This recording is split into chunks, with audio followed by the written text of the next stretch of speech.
kettlebell is as simple or as complicated as you make it, because it is, after all, simply a chunk of metal with a handle attached. And I found a love for them training in my tiny kitchen area, because you really don't need that much space to use them or to store them. If you use them effectively, they can benefit your body and your mind more than almost any other training methodology. My first video ever was on kettlebell training, and since some time has now passed, I wanted to do some sort of follow-up to that video explaining how using a kettlebell has transformed me physically and mentally. So in this video, I'll talk about briefly my kettlebell experience in the past, the biggest challenges I experienced learning to incorporate kettlebells into my routine, and the benefits I've experienced training with a kettlebell. So a brief background of my kettlebell experience. I've used a kettlebell almost all my life to some extent since I started training when I was about 16 or 17. However, it's only in the last 6 months or so that I've actually tried to learn proper technique and form on slightly more complex movements that I've never done before. Like I said, I've always done swings, so I felt I'd have a good base that I hoped would transition to other movements like the snatch, but I was completely wrong, and that brings me on to my first point. Challenges. So as I said, the fact that I've done swings before I thought would put me in good stead for learning how to do different kettlebell movements. I thought I'd progress really quickly, and I was completely wrong. I was completely off the mark. If you go back and watch my first ever video, you might notice how uncomfortable I look with the weight. I couldn't properly control the weight on the way down. I kind of felt like an old lady taking a dog for a walk. You know when you see them walking down the street and it's kind of the dog is taking her for a walk and pulling her along? And I felt like the kettlebell was pulling me around quite a lot instead of me controlling the kettlebell. This is in contrast to now, where I still wouldn't say I have perfect form, but it's definitely 100 times better. I think just I've got used to handling that weight. If I could go back, honestly, I would just pick a lighter weight to learn the technique with. I thought that because I can do a lot of pull-ups, a lot of push-ups, squats, I can control my body weight really well. I thought I'd be able to handle it quite seamlessly. If you pick a weight that's too heavy, it's really hard. You make it a lot harder for yourself, and that's exactly what I did. So if you're in doubt, get a lighter kettlebell. You can always go up in weight later once you've got the technique down. The second challenge I faced was that when I first started and I was looking for exercises and workouts to do, there's a lot of advanced kettlebell fanatics out there. There's a huge amount of crazy techniques and drills out there. Too much information, too many exercises. I thought it would be a good idea to go to Reddit to find some inspiration, and all I saw was people throwing it in the air, doing tricks, catching it, throwing it to each other. So as impressive as these things are, I just wasn't really interested.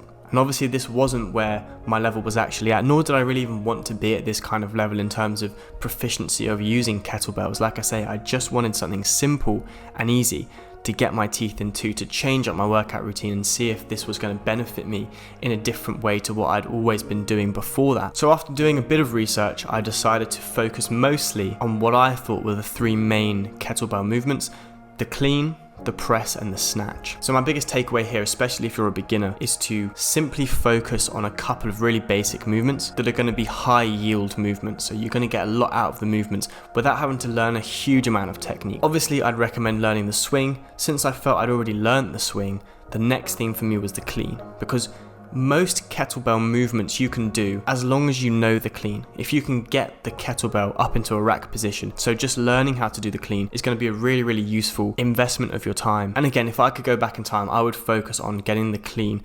really down. I'd get the technique really down before I started progressing to more difficult movements and movement patterns. And the third biggest challenge was the frustration that I felt. And I think this would be the same whether you're a beginner who's never really done much exercise or working out before, or whether you're someone who's coming from, let's say, a public gym and now you want to try working out at home, so you get a kettlebell. I felt really frustrated. I felt like a complete beginner again, and I was, right? Like I was a complete beginner when it comes to most of these movements, and it's really hard to notice your progress. The kettlebell arrives and you feel excited, you think, I'm going to learn something new, this is a different way of training for me, I'm going to be able to do all my training from home.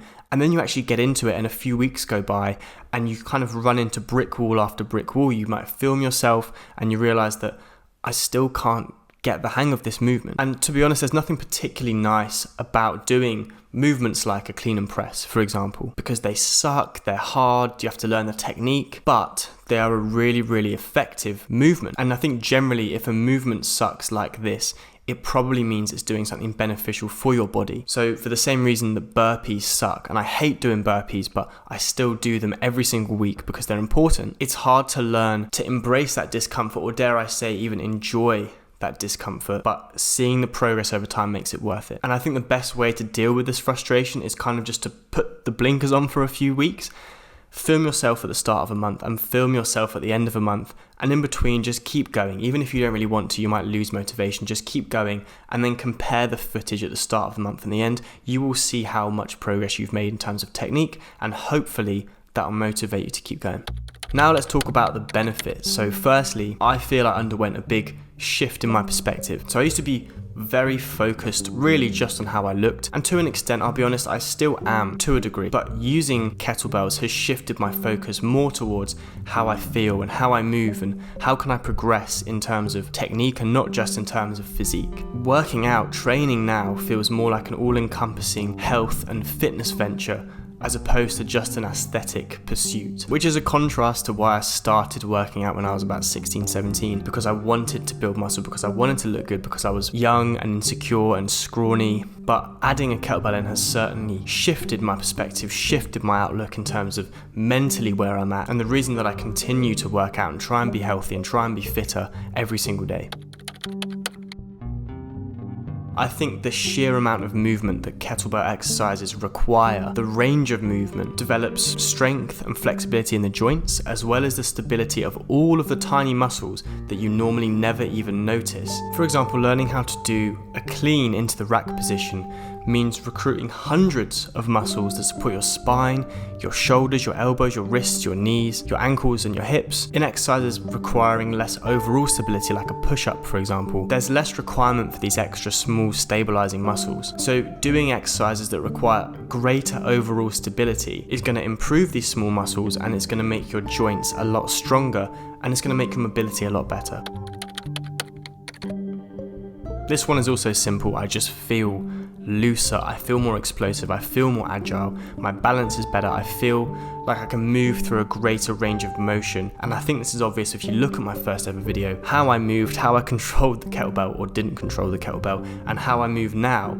There is certainly some improvement. Time efficiency, combining weight training and cardio. If I'm ever short on time, I now don't have to decide between doing something that is demanding for the muscles and demanding for the heart. I can do both at the same time. Using kettlebells, doing some kind of workout like an EMOM workout, which we've talked about before on the channel, doing these kind of workouts that are high intensity, that are interval training, you are going to develop both muscular strength and cardiovascular endurance as well. So you get this sort of double benefit that you don't get when you do either just cardio or just resistance training. So it's not surprising at all that people call kettlebell training muscle cardio.